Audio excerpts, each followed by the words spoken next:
Welcome to the Little Miss Movies podcast. This is episode 4, the backstage musicals of 1933, Warner Brothers.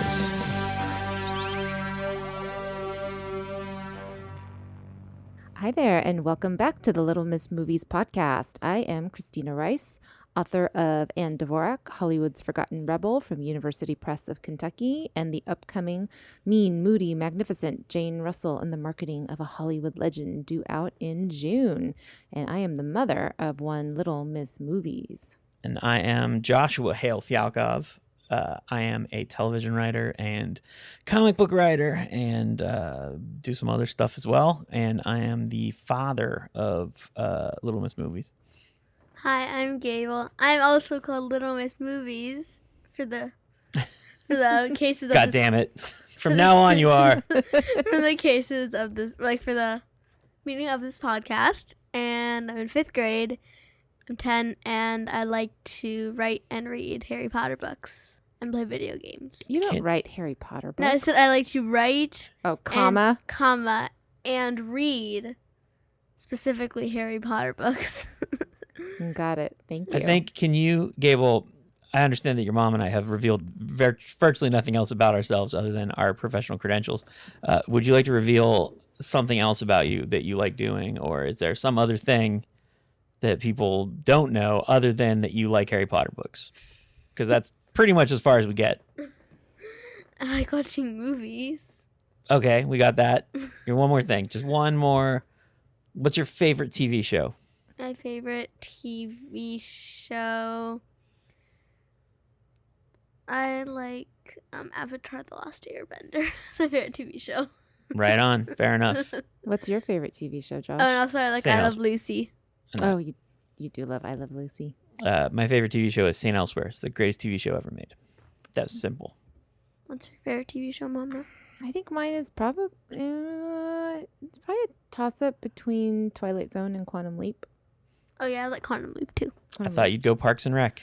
Oh, my God. I like Parks and Rec, too. I love Parks and Rec, yeah. I think my list of favorite TV shows goes Avatar: The Last Airbender, I Love Lucy, Quantum Leap, and Parks and Rec. Yeah. I am, when I'm not writing, I'm a librarian, so I'm a civil servant, and Leslie Knope she inspires me to be a better civil servant. So, yes, I do love Parks and Rec. You're right.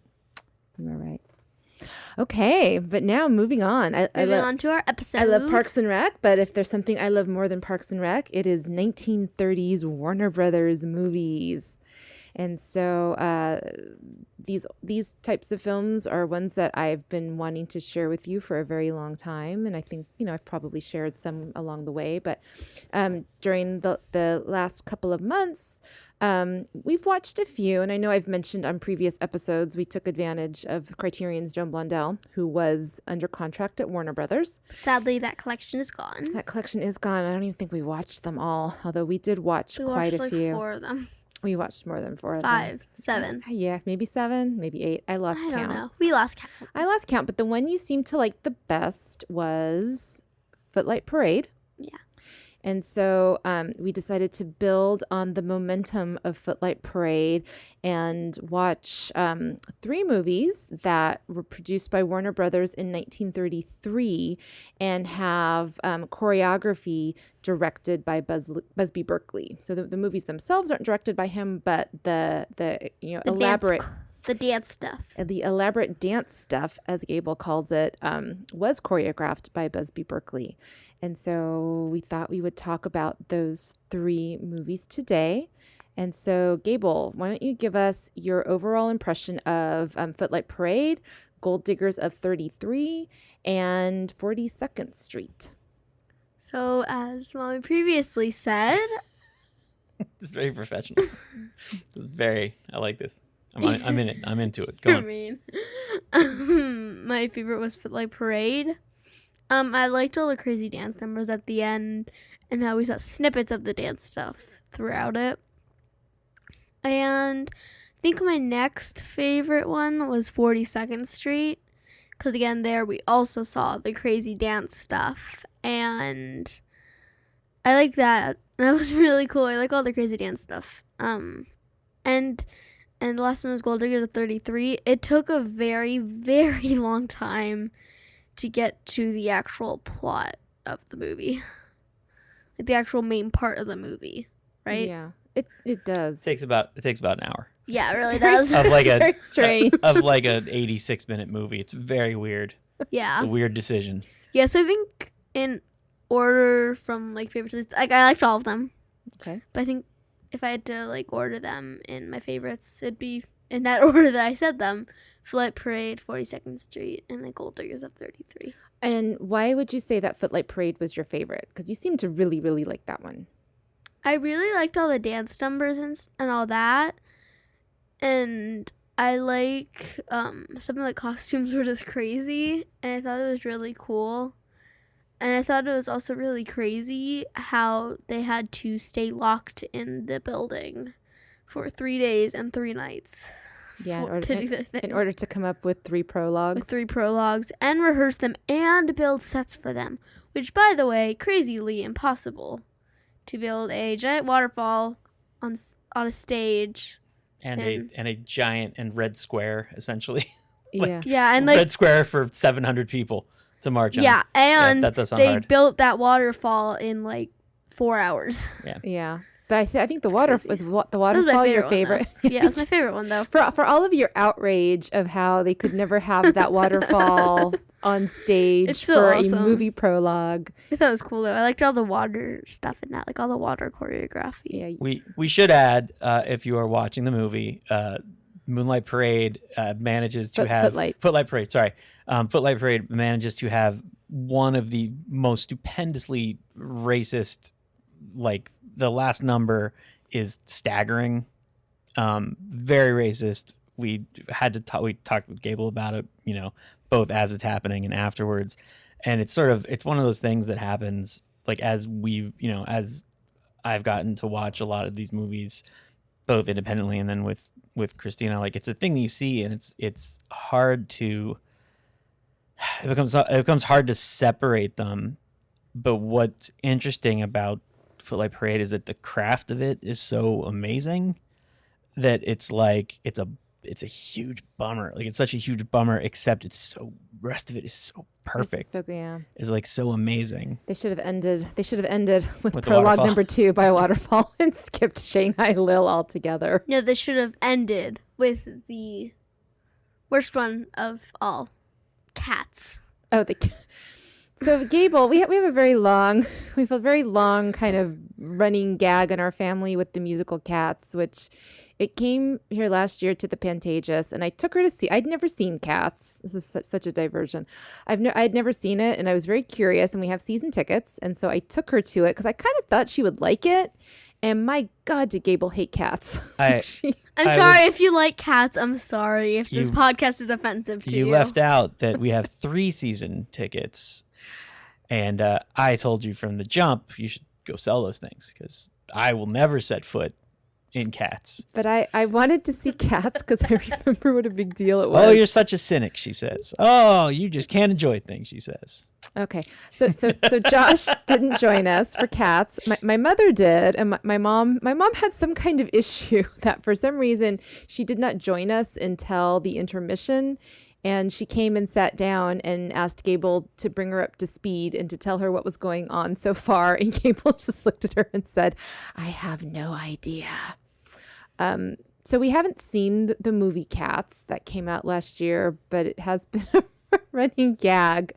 So there is a Cats number in Footlight Parade. It's less creepy than the movie Cats. Yes, but every bit as silly. Yeah. But fortunately, that's not one. But maybe that should have been one of the big numbers as opposed to That Shanghai really should Lil. have been. But Yeah. in no way related to the musical Cats other than it is cat people. I like to think he was inspired. I like to inspired in think Weber. I like to think he was reading T.S. Eliot while watching Footlight Parade and then just had a giant light bulb go Light off. bulb, we should do a thing about cats. And also because there's a cat in it that they have to watch to do the cat thing. And I just like that poor cat. Yeah, that cat gets pretty roughed up. Yeah, because like the person who's like in charge of choreographing that like holds the cat where the cat is like hanging off Yeah. of his arms. Poor cat. He's not nice to it. as we watch these movies, especially now watching them with the kid, there are just a lot of racist things that were very normal and very acceptable all those years ago that I think are that much more pronounced when you're watching it with a kid and you're like, oh, I need to stop. Yeah, we need to stop and talk about it. That said, James Cagney and Ruby Keeler tap dancing on that bar. Yeah. It's so fantastic. And sort of like what the movie's version of them were. Yeah. So do you understand what it is? One thing. Why was it a prologue when they played it after the movie? Like, was it supposed to be after that one movie, then before another movie? Or, like, why did they call it a prologue? When, like, at the beginning when he's showing, like, the guy, when the guy. Jimmy Cagney. Jimmy Cagney is showing the other two guys, like, what they could do. Oh, how it comes on after? Yeah. Well, but, so, like, why does it come on after? When they call it a prologue, and it means it comes before. It kind of is coming on in between.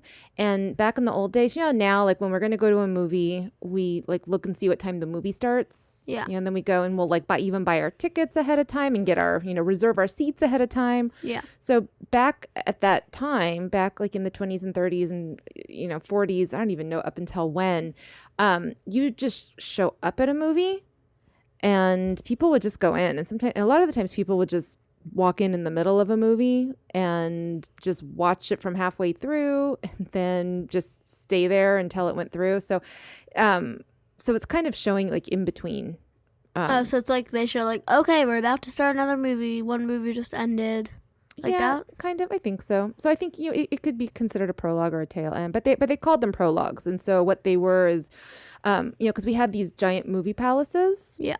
Because traditionally, before movies existed, people would go see live theater. So they would see like legitimate theater, which were plays, or they would see vaudeville, which wasn't like formal plays, and it was more like different types of acts, like musical acts and comedians. So that was vaudeville, which that comes into play in 42nd Street quite a bit. Okay, and so as movies started to become more prominent, movie palaces started being built. So there were these really just beautiful, elaborate theaters.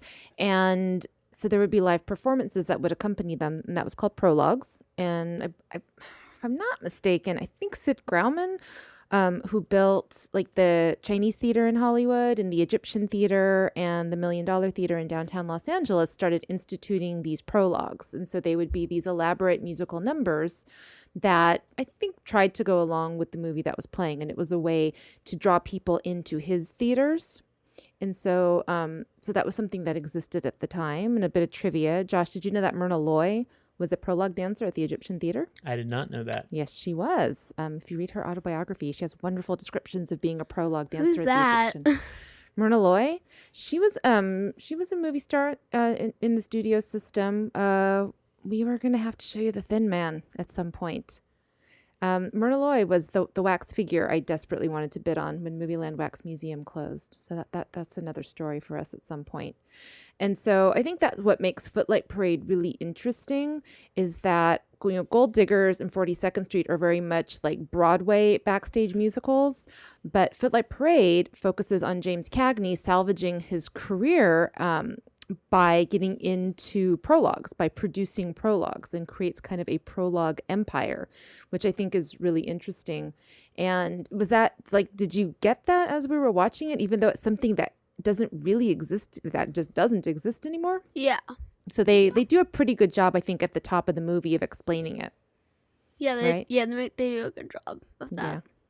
Well, it's interesting because the other movies, like you said, because they're about musical theater, they have this sort of like rote feeling to them, right? Like it feels like you've seen that story a million times. And so then it's really about those movies. It's really about hanging it on the actors and hanging it on the relationships and hanging it on the songs and the performances.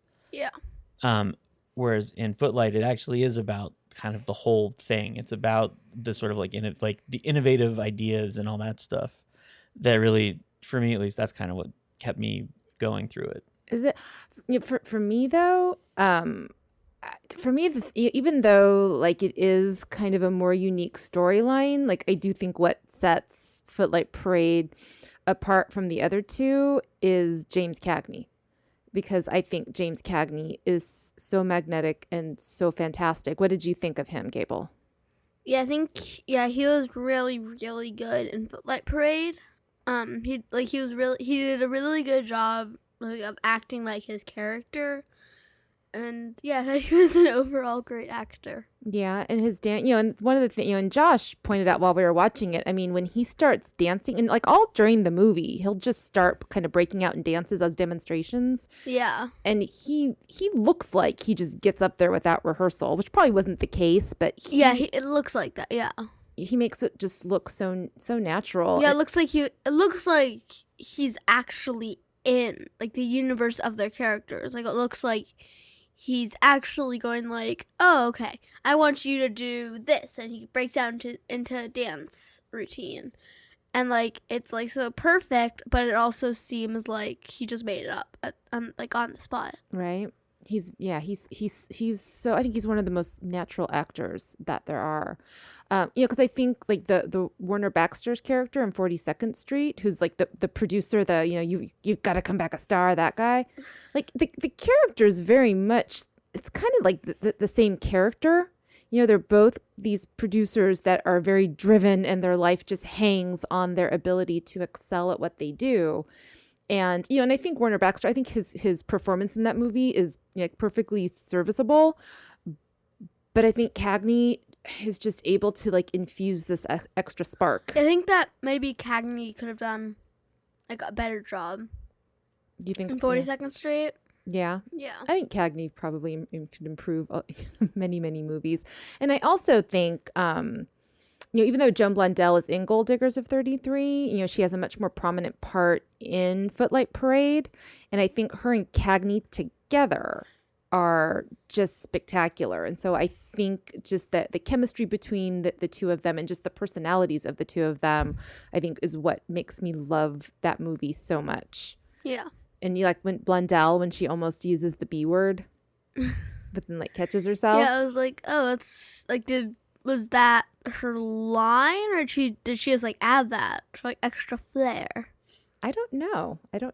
Because either way, she did a very good job. Yeah, Blondell, she was just fantastic. So I agree with you. Although, I hadn't seen 42nd Street for a while. It dragged more than I remember for me. And even though Gold Diggers is kind of disjointed and weird, I love the performances in it so much. But again, even 42nd Street, my favorite part about 42nd Street are Ginger Rogers and Una Merkel, because I think they're the two like supporting dancers, because I think they're so funny. And then in Gold Diggers, I love Aileen McMahon. I think she's the one that plays Trixie. Yeah. And I think she absolutely steals that. What do you think? Was there anything else about the movies that really stood out besides the Busby Berkeley numbers? I think that everybody's acting was pretty good. Yeah. And also the Guy Kibbee was in all of them. Guy Kibbee. I think every Warner Brothers movie we've watched the last 2 months, Guy Kibbee is in. Why?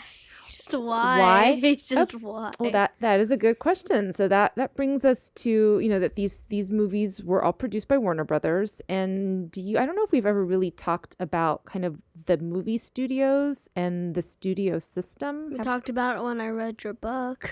Oh, when you read my Anne Devorak book? Yes. So yes, Anne Devorak was under contract at Warner Brothers. So, once we get into like the 20s and into the 1930s, Los Angeles becomes the epicenter of movie production in the whole world. Yeah. And so we have these different movie studios all around the city. So can you think of some of the movie studios? Because you've been to some of the movie studios. I know like the ones that I like is like Disney and Pixar. So there's Disney Studios, which were they were the animation studio, so they were one of the smaller ones. Where have I worked, Gable? Universal Studios, which is not that far away from us. So that was, so that's the and they did Jaws, the best movie of all time. And so we have so there's Warner Brothers, which we've driven past a bazillion times. Yeah. Right? You realize that, don't you? And so there's Daddy used to work, I don't know if you remember when he worked on the Radford lot. Nope. You don't remember that? I remember when he worked at Universal. Remember he worked at Universal? So he worked on the Radford lot, and that was a studio called Republic. There was Where they Paramount, shot the Twilight Zone, by the way. and there was Paramount Studios, and there was MGM, which I know we've driven past, and that's where like Wizard of Oz was filmed, amongst many Yeah. other things. And so they were all these big studios, and they had a lot of power. And so what they would do is they would hire people, and they would be under contract long term. And so you know how we just talked about how Daddy's worked at different studios. Yeah. So he'll just get hired for like one production. And then when he finishes the production, then he'll move on to another one. And back in the day, the studios just hired everybody and had them working there. So like Anne Devorak was under contract to Warner Brothers. And so she would go to Warner Brothers and just and she made, you know, I think over 20 movies for them. I think Joan Blundell made like at least 10 movies in 1 year for Warner Brothers. Oh wow, how many years did she work there? Joan Blundell, she was there for quite a while, and they kind of worked her to death. And James Cagney he was at Warner Brothers, and so Guy Kibbe was a Warner Brothers contract player, and so they would just make these movies. And a lot of the movies, and like Footlight Parade's a bigger production, but you know they would do these really quick movies that would only take maybe like 2 weeks. So like Anne Devorak would make movies that took her like 2 weeks to make, and then she'd just move on to the next one. Were all three of these? They're all within like a 2-year span, right? They're all 33. Yeah, so they're all the same year. So all three of those are Oh. 1933. Oh wow. Yeah, so they just And churned and those it's out. like the composers who wrote the music. It's the same guys wrote all the music for it. It's the same director on two Of them. So Lloyd Bacon did 42nd Street and Footlight Parade, and then Mervyn LeRoy did Gold Diggers of 33. And then Busby Berkeley did all of them. did the choreography. Do you remember who else besides Guy Kibbe? Who else is in all three of them? No. Ruby Keeler is in all three of them. She's the one who tap dances really fast. Oh yeah. And Dick Powell, the singer. And what's her name is in them all too. Who? What's her name? Joan Blundell. No, Joan Blundell is she's not in 42nd Street. 42nd. Yeah. She's in almost all of them. Yeah. And I think the only reason Anne Devorak's not in them is because she had walked out on her contract to go honeymooning in Europe. So she was gone in 1933. Otherwise, she probably, although I do like to point out in Footlight Parade, there is an extra wearing one of Anne's tops from The Strange Love of Molly Louvain. Me and Mommy watched it a few weeks ago, and then we watched it with Daddy like a week ago or something. Or something like that. I don't know. But Mommy paused it, and she was like just staring at the screen for like 5 minutes, and like, wait, is that what I think it is? And he like looked it up online. It like, is Anne Devorak. Is Anne Devorak there? And she's like, no, but her shirt is. No, like you were Cool. just staring at the screen for 5 minutes. You're just like, is that what I think it is? Okay, I don't think it Or was something. 5 Or, minutes. not 5 minutes. And but I like to think my a few ability minutes. to... That was good though. You were able to spot that. Yes. And that was pretty cool. I like to think my ability to spot Anne Dvorak And it costumes on was. extras is It a special was. talent. It was Anne Dvorak. Yeah. It But was Anne Dvorak's So the studio costume. system was sort of this weird thing because you had, you know, on the side of like the writers and directors, they were essentially in boot camp because you were, you know, from the day you got there, you were outputting scripts and you were shooting movies. So the one I always think about is Michael Curtiz, who directed Casablanca, which is, you know, generally regarded as one of the best movies and probably the best, you know, romance film of all time. And it was one of 3 movies he made that year. And he thought it was the worst one. Right. And it was just another movie. was a For all programmer. of them, it was just another movie they What made. were the other 2 movies that he made that year? God, what are the other movies? Oh, that I don't know. He also directed The Strange Love of Molly Louvain, by the way. No, like he made, because I think one of the other movies that year is the same, almost exactly the same as Casablanca with like Sidney Greenstreet's in it as well. Like it has a really similar cast. But, like you had them sort of all seeing it as it was really like it was a job. They didn't see it as a art. They saw it as a craft. And from that, when the studio system would eventually break apart, you got these super talented directors who really knew what they were doing, and these super talented writers who really understood the craft of it. On the acting side, it was not quite so beneficial. because I do think when you watch the movies from the studio system, I do think the actors are what stands out. And that's like, for me, as I was watching, especially when I was in college and I was watching a lot of movies, I would fixate on particular actors. So I would go, oh gosh, like right now I'm in the mood for Betty Davis. I'm going to go watch Betty Davis movies, who was also at Warner Brothers. Or I'm going to watch Errol Flynn or Humphrey Bogart. And when I discovered Anne Dvorak, I want to watch Anne Dvorak. Those forgotten rebel. And I think the stars from that period just, really stand out. And I think a lot of it was the way the studios kind of handled them and guided their careers. And I think once you get to after the studio system falls apart, I'm much more interested in movies by particular directors. Yeah. Do you? Yeah. You agree, darling? Yeah. So I'm much more apt to go, okay, well, I want to watch this movie because it's Wes Anderson or because it's Martin Scorsese or because it's Quentin Tarantino. Or because it's Anne Dvorak's acting skills in it, maybe. That's why I watch, a lot of her earlier movies. Yeah. Yeah, I watched. So it's you definitely, sorry, I can't talk. You definitely did not stop watching the ones with certain actors, but now there's more of just a certain director. So now do you do more of a certain director, or do you still, or do you mostly do? Like, I'm less apt. I think I'm more apt to go, wow, this person directed this movie, so I want to see it, as opposed to, oh, this person's starring. I'm much less drawn to a movie, I think, because of the actors than I am the director. Well, there's also, when during that time, they had house styles, right? So the style of each studio was very much like everybody, all the writers, all the directors, they were all essentially appealing to whoever was the head of production, right? So everything they did, it wasn't about their own voices. It wasn't about how do I, tell stories that I'm passionate about.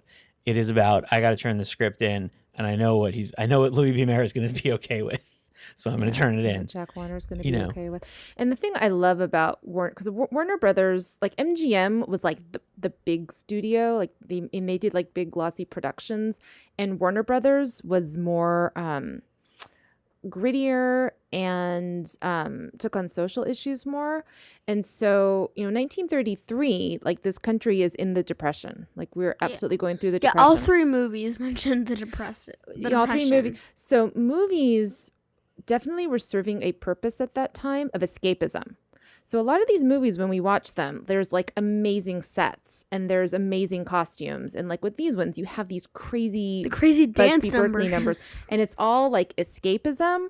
But at the same time, like all of these Warner Brothers movies are very much set like during the Depression, and they're people that are very much impacted by the Depression, which I think is so interesting that it's escapism, yet still in the Depression. It's still in the Depression. And I also think is in Gold Diggers, like that last number, The Forgotten Man, is so like it is not uplifting. Like it is about how like the veterans of World War I have been completely neglected, which sadly like none of that has changed. And it goes from, I think it's depressing, but I think it's also kind of cool how it goes through like each of the different times. How it goes, it starts with the going off to war, so you get like all the parading and stuff, and then it changes to they're half going off, and then them coming back, like hurt and like so it's almost injured. Like that, like assembly line in a way of marching and then turning around and coming back. Yeah, and then it's beautifully and choreographed. then it turned into they're waiting in like a bread line to get food.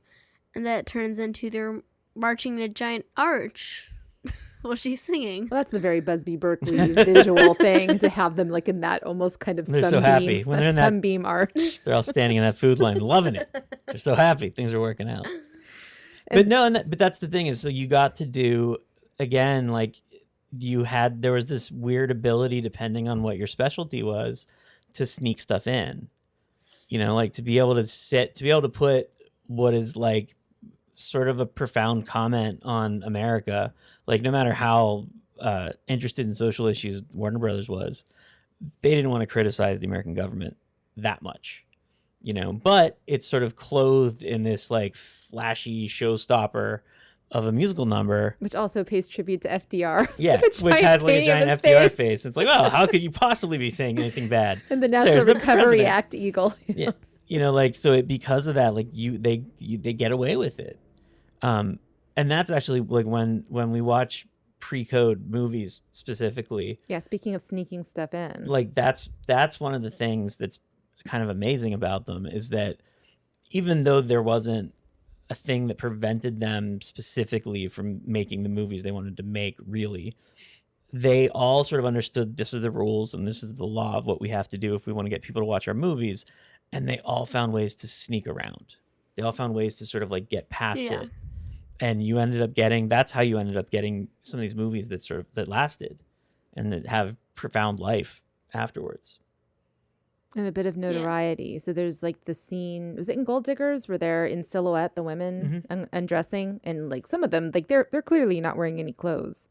And that was something that a year later, like once the production code, which I know I've talked to you about quite a bit, the production code is actually instituted where you have to follow the do and don't rules. Yeah. You're just not going to see anything like that again for, 35 years, 40 years.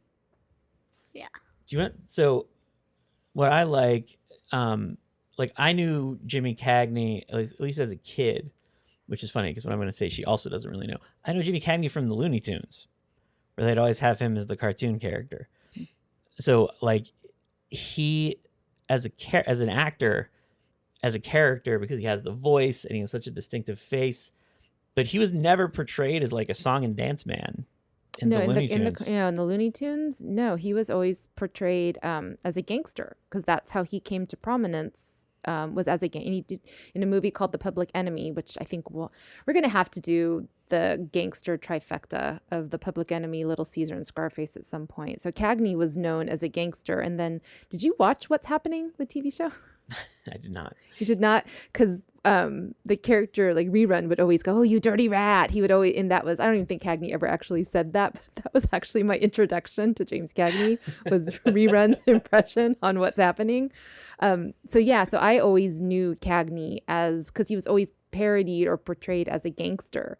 But he won his Academy Award for portraying George M. Cohan in Yankee Doodle Dandy. So, and again, when you think about the studio system, when you think about the contracts they were under, that was the same thing. He managed to build a star for himself, and because he was able to rise up and become a big enough name, he got to pick the career he wanted to have. But he had to take he took Warner Brothers to court first. Yeah. Got out of his contract, went independent, and didn't have success as an independent, and then went back to the cradle of the studio system. But he did fight them.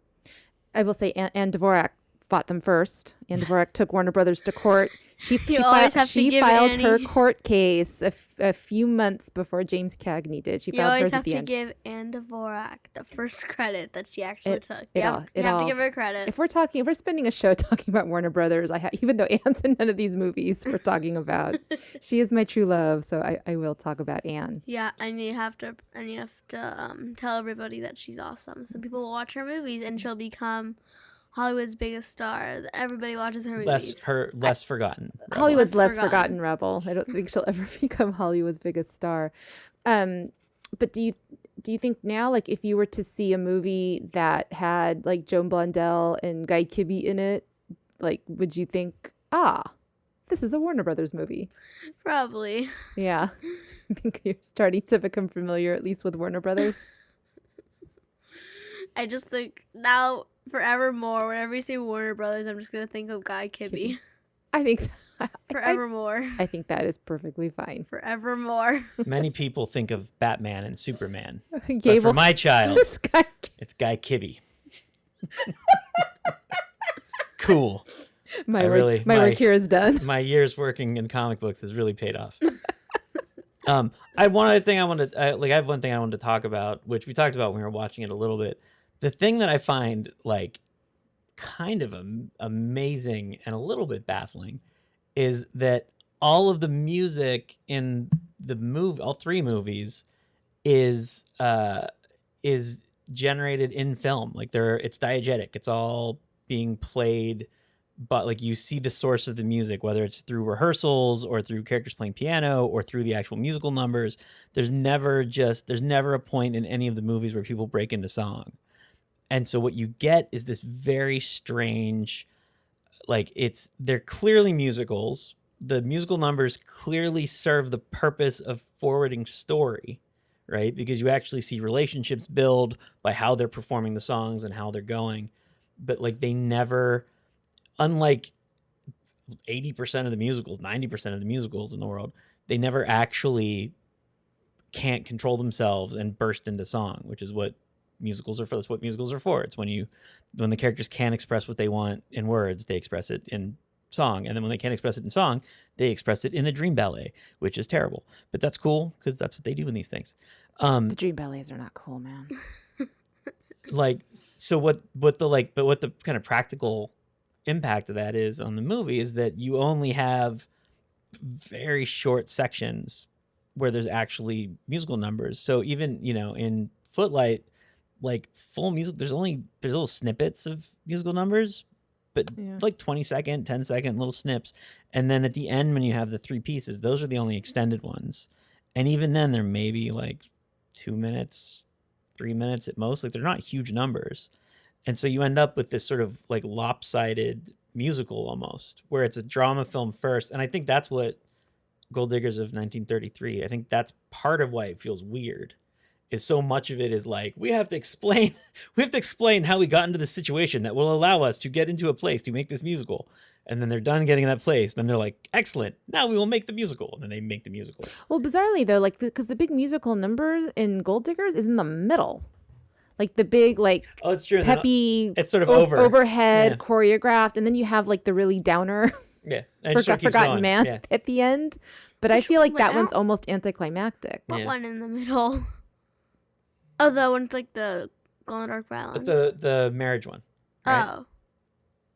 Or is that 42nd Street? Oh my No, God, they all kind of blend go together. No, the Honeymoon Hotels is 42nd Street. The Honeymoon Hotel is. Oh no, the Honeymoon Hotel's Footlight Parade. No, Shuffle Up to Buffalo is 42nd Street. Oh my God, I don't even remember. There is one in the middle of. I know there's like there's one in the middle of coin Gold one Diggers. at the beginning of Gold Diggers, like the money one. Oh, We're in the Money, with Ginger Rogers singing "We're in the Money," which is That's fantastic. Which one had the glow in the dark violins in it? I think that one is. Was that Gold That's Gold Diggers? Diggers. That's Gold Diggers. Yeah. There's so It's There's so interesting. many. It's such a not. It's just not. It became not a thing. Like when you see movies that do that now, they're like Whiplash is that, right? Like Whiplash is a movie about people learning music that has musical numbers in it, but not really. Like you finally hear the whole song in context once. yeah. You know? I don't even know if these 3 films I think of as musicals. Like I think of them as movies with like Busby Berkeley musical numbers, right? but I don't really think of them as musicals, right? to And be honest with you. that's part of the thing about the whole idea of that you were talking about at the beginning, right? Like when people would go into the movies at any time, there wasn't a set like beginning, middle, beginning time to show up. So what was nice in theory was that you would go to the movies, and if you wanted to see a musical number, like, hey, there's the musical numbers, now I can leave. Yeah. Like it was very much regimented. It was very much like whatever you want to do.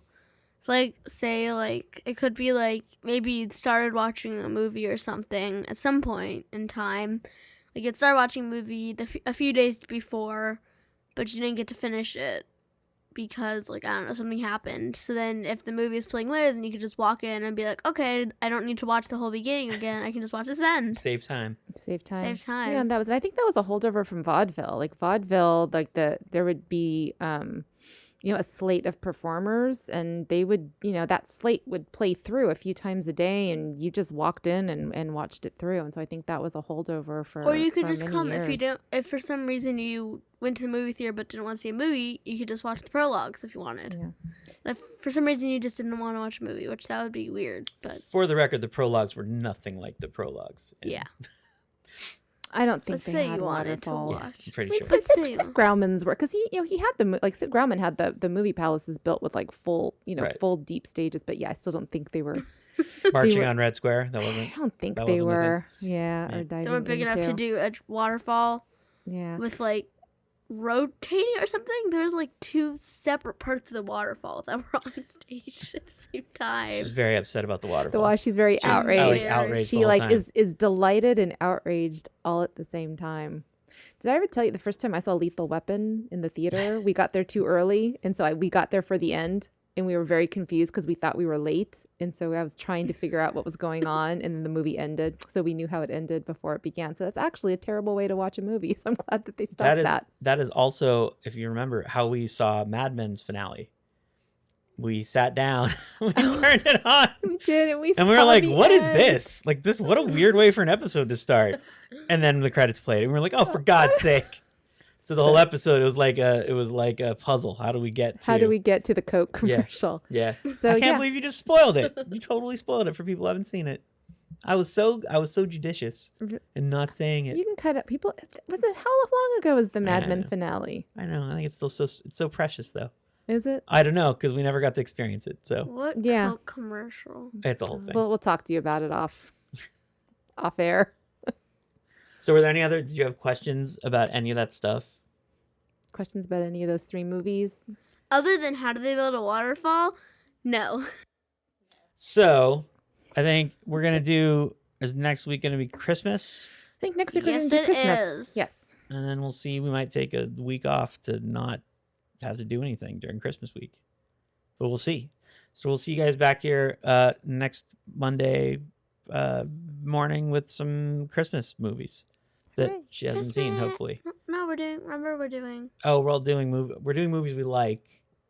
We're doing the one movie that you're not going to say, Mhm. That we have yet to watch, but we will. and we're also doing Night I'm Before gonna Christmas. try to muscle in some other movies she hasn't seen. Are you? Yeah. Still no Black Christmas. You said that we're doing Ugh. Nightmare and Elf. I would like to recommend to any adults or horror-fueled teenagers listening that you go watch Black Christmas, the original, because it is awesome. It Oh is yeah, the so original. good. Oh, that's right. There's another one. Yeah, the one from the 70s is awesome. Not for your 10-year-old.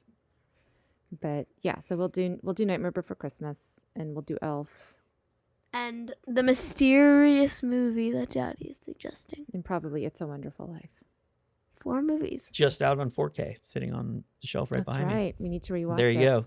All right. You know how to get me into things. Woo. Thank you guys so much for listening. We will see you next week. Some Christmas stuff. The Little Miss Movies podcast is hosted by Christina Rice, Gable Fialkov, and me, Josh Fialkov. We're recorded, mixed, and produced in North Hollywood, California. Series art by Gabo. Episode art by Gable Fialkov. Theme song by Gibby and the Bees. All contents copyright 2020. Valoria Shines Inc. Visit us online for more at littlemissmovies.com.